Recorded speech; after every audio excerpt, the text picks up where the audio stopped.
आज की short analysis में हम डिस्कस करेंगे Punjab chemicals and crop protection के स्टॉक के ऊपर। दोस्तों आप लोगों को बता दूं कि ये स्टॉक दिसंबर 2023 से करेक्शन के अंदर चल रहा है। मोटा मोटी देखो तो दोस्तों इसने 6 महीने यानी पूरा आधा साल करेक्शन में बिता दिया। और करेक्शन में भी दोस्तों इसने दोनों तरह का करेक्शन दिया है। पहले इसने प्राइस वाइज दिया, 6 महीने के अंदर 4.5-5 महीने प्राइस वाइज करेक्शन दिया और 1 महीना इसने साइडवे बेस बनाया, बॉटम बनाया और ब्रेकआउट हुआ है। और दोस्तों अभी आप देखो तो ये स्टॉक के अंदर मल्टीपल पॉजिटिव चीज़ एक साथ बनी है। स्टॉक के अंदर एक डाउनवर्ड स्लोपिंग पैरेलल चैनल था जिसके तहत स्टॉक प्राइस वाइज करेक्ट हुआ, अल्टीमेटली उसको ब्रेकआउट करके अबाउ सस्टेन हो गया है डाउनवर्ड स्लोपिंग पैरेलल चैनल के। सेकेंडली दोस्तों अगर आप देखो तो करेक्शन कंप्लीट के कंफर्मेशन मिले, पॉजिटिव हिडन डाइवर्शन मिला और एक बहुत बड़ी रिवर्सल चार्ट पैटर्न मिली है जिसके तहत स्टॉक अपसाइड में 30% रिटर्न देने के लिए रेडी है। लेकिन दोस्तों इसमें कोई भी मेरी बाय सेल होल्ड रिकमेंडेशन नहीं है, ये प्योरली एजुकेशन पर्पज़ से आप लोगों से शेयर कर रहा हूँ। फ्रेंड्स अगर आप देखो ना तो यहाँ पर ये एक टॉप एरिया था, ये एक पैरेलल चैनल जैसा एरिया था। जब तक स्टॉक की डाउनवर्ड स्लोपिंग पैरेलल चैनल के अंदर था, स्टॉक के अंदर back to back lower lows था और स्टॉक फुल प्रेशर में था। अगर आप देखो ना तो दोस्तों पहले लोअर लोज यहाँ पर हिट हुए, सेकंड लोअर लोज यहाँ हिट हुए और थर्ड लोअर लोज यहाँ हिट हुए। और जैसे ही दोस्तों ये downward sloping parallel channel upside में ब्रेक हुई, इसने मल्टीपल स्विंग एक साथ ब्रेक करके with high volume sustain closing करके कंफर्म कर दिया करेक्शन इज़ कंप्लीट। यहाँ पर दोस्तों पहले तो इसने डाउनवर्ड स्लोपिंग पैरेलल चैनल को ब्रेक किया जिसके तहत स्टॉक के अंदर जो स्टीप फॉल आया था उसको स्टॉप कर दिया, उसको रुकावट कर दिया। और सेकेंडली दोस्तों इसके जो लोअर लो स्विंग थे वो हायर राइज में शिफ्ट हुए, जिसको हम मानकर चलते हैं कि करेक्शन के अंदर बॉटम लग गई है।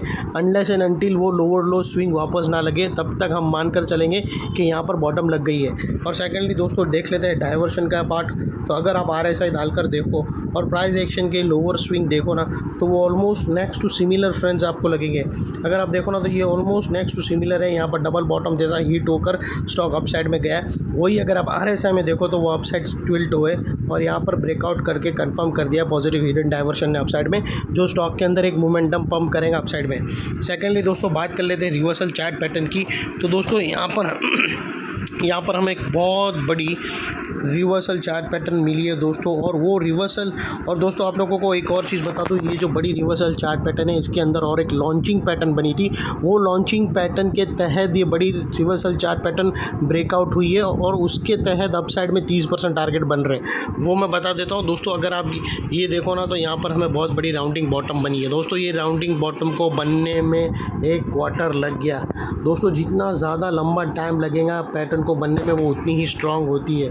ये एग्जैक्टली बोलते हैं ना कि बिरयानी जैसा, अगर जितनी ज़्यादा बिरयानी दम पर रहेंगी टेस्ट उतना ही लाजवाब रहेगा। वैसा ही जितना ज़्यादा टाइम लगेगा, 1 क्वार्टर लगेगा, 1 साल लगेगा, 2 साल लगेगा, 5 साल की भी पैटर्न होती है।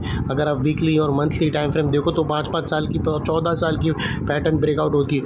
तो जितना टाइम ज़्यादा होता है उसके बाद वो जो पैटर्न ब्रेकआउट होता है ना वो आग लगा तूफान लगा देता है। तो ये दोस्तों 1 क्वार्टर की पैटर्न बनी है।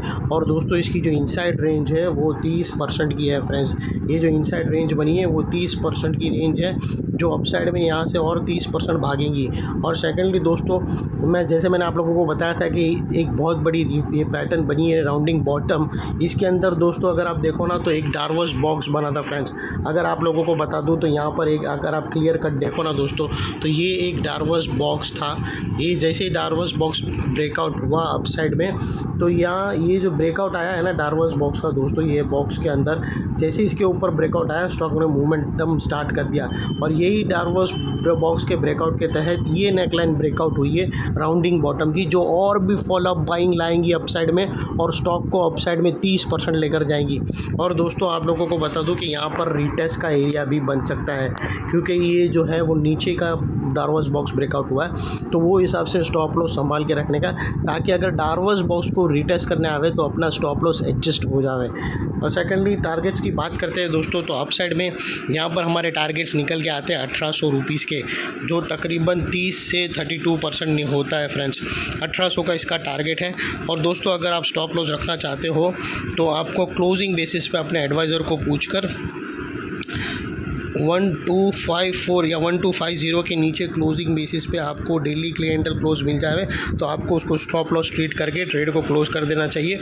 और हमें नेकलाइन के ऊपर 2 क्लोजिंग जनरली चाहिए रहती है, तो वो देखो तो ऑलरेडी आप लोगों को मिल चुकी है फ्रेंड्स।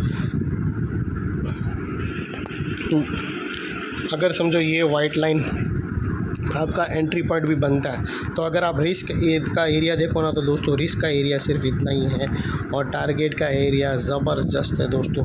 ये मोर देन 1:2 का रिस्क टू रिवॉर्ड रेशियो है। कम्प्लीटली स्टॉक अच्छा है, चार्ट पैटर्न भी ज़बरदस्त है और मोमेंटम भी बहुत अच्छा खासा बन रहा है स्टॉक के अंदर। और दोस्तों ये वो एरिया है दोस्तों जहाँ पर अगर आप देखो ना, तो ये एरिया बहुत ही ज़बरदस्त सपोर्टिव एरिया है, क्योंकि यहाँ पर अगर आप देखो ना, तो मल्टीपल चीज़ एक साथ ब्रेकआउट हुई। हमने दोस्तों एक downward sloping parallel channel breakout होते हुए देखी, यहाँ पर लोअर लोस के सीक्वेंस हायर हाइज में शिफ्ट होते हुए देखे, वो clear cut positive hidden diversion मिला और बहुत बड़ी reversal chart pattern rounding bottom breakout होते हुए मिली। तो जैसे ही स्टॉक अपसाइड जाएगा और वहाँ कभी सेलिंग प्रेशर मिला या फिर मार्केट अनफेवरेबल हुआ और स्टॉक टर्न हुआ डाउन साइड में, तो नीचे के एरिया में दोस्तों ये एक सपोर्ट का काम करेगा रीटेस्ट लेवल के पास। और दोस्तों इतने बड़े स्ट्रॉन्ग सपोर्ट के एरिया में जो अभी तक एक रेजिस्टेंस था, वो एक सपोर्ट का काम करेगा।